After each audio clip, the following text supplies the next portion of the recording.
Welcome to టెడ్డీఎస్సీ for you channel. Telangana, Andhra Pradesh రాష్ట్రాల్లో 10th class మరియు intermediate పరీక్షా ఫలితాలు వచ్చాయి. చాలామంది విద్యార్థులు తక్కువ మార్కులు వచ్చాయని, కొంతమంది విద్యార్థులు ఫెయిల్ అయినామని కృంగిపోయి తప్పుడు నిర్ణయాలు తీసుకుంటున్నారు.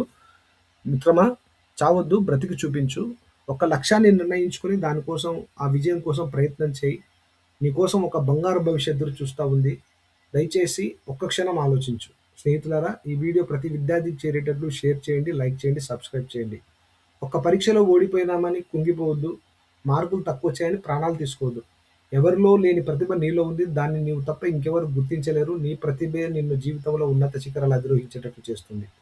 ఎవరితో కూడా నిన్ను నువ్వు పోల్చుకోవద్దు మిత్రమా. ఎందుకంటే నీకు నువ్వే ప్రత్యేకం. నీ ప్రత్యేకతే నిన్ను జీవితంలో ఉన్నత శిఖరాలను ఎక్కిస్తుంది. చాలామంది విద్యార్థులకు అవగాహన లేకపోవడం వల్ల తప్పుడు నిర్ణయాలు తీసుకుంటున్నారు. విద్యార్థులారా, మార్కులే మీ జీవితం కాదు. కేవలం పరీక్షలు మీ యొక్క విద్యార్హతను కొలిచే సాధనాలు మాత్రమే కానీ అవి మీ జీవితాన్ని నిర్ణయించే కారకాలు కాదు.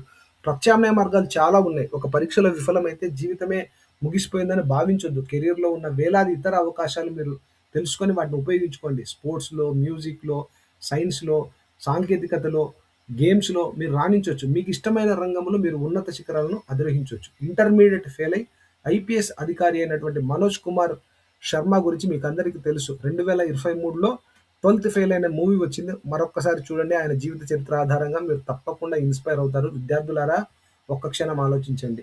తప్పుడు నిర్ణయాలు తీసుకోవద్దు. మీ నైపుణ్యాలను నమ్ముకోండి. నిరంతరం కృషి చేయండి. విజయం మీ సొంతం అవుతుంది. విద్యార్థులకు 2 రకాల ఒత్తిడులుంటాయి. ఇదంతా మనం గమనించాలి.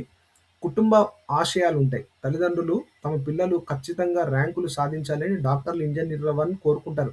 ఇది వారి మీద విపరీతమైన ఒత్తిడిని కలుగజేస్తుంది. అలాగే పోటీతత్వం. తోటి విద్యార్థులతో నిరంతరం పోల్చడం వల్ల తక్కువ మార్కులు వస్తే తాము ఓడిపోయామనే భావన పిల్లల్లో బలపడుతుంది. కాబట్టి ఉపాధ్యాయులు, తల్లిదండ్రులు విద్యార్థులకు వీటి నుండి బయటపడేటట్లు చేయాలి. మనమేం చేయాలంటే తల్లిదండ్రుల పాత్ర. ఫలితం ఏదైనా మేము నీకు తోడుగా ఉంటామనే ధైర్యాన్ని, ఆ భరోసాని పిల్లలకివ్వాలి.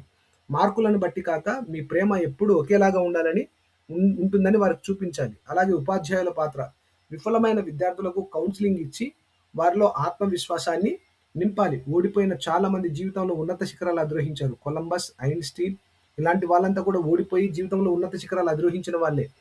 ఎవరైనా మానసిక ఒత్తిడిలో ఉంటే వెంటనే సహాయం కోరడం ముఖ్యం. తక్షణ సహాయం కోరడం.